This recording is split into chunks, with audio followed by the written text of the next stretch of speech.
Hi, my name is Anuj Shah, and I am the founder and principal financial planner of financial planning and wealth management firm Wealth 360, where we take a 360-degree view of our clients' finances to help them build, manage, and preserve wealth for generations.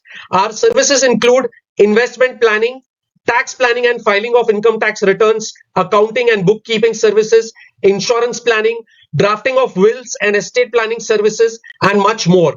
To know more about us, you can visit our website wealth360.in. In our second last video, we discussed how you can make your residential real estate investment tax free using section 54. And in our last video, we discussed how you can make any real estate investment, be it land, building, commercial, residential, doesn't matter. How you can make it tax free using section 54 EC is what we covered in our last video. So I have given the links to both the videos down below in the description box. So in case if you haven't seen that video, you can go and check that out. In this video, we are going to talk about how you can make any investment, be it mutual funds, stocks, bonds, debentures, commercial real estate property, gold, etc. Any investment other than residential house property, how you can make it tax free using section 54F is what we are going to cover in this video.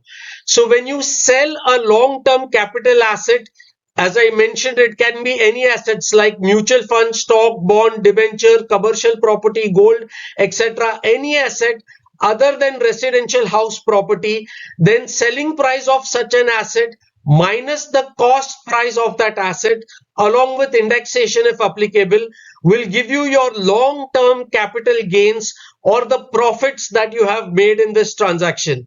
Now these profits are subject to long term capital gain tax, but you can save this entire long term capital gain tax if you reinvest the entire sales consideration to purchase or construct one residential house property in India.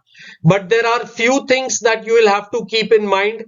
Firstly, the new residential house property should be purchased 1 year before or 2 years after the date of transfer of original asset or constructed within 3 years after the date of transfer of original asset.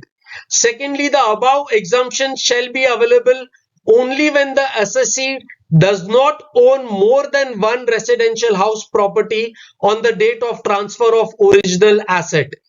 Also, the assessee should not purchase within a period of 2 years after the date of transfer of original asset or construct within a period of 3 years after the date of transfer of original asset any other residential house property other than the property that is used to save tax under section 54.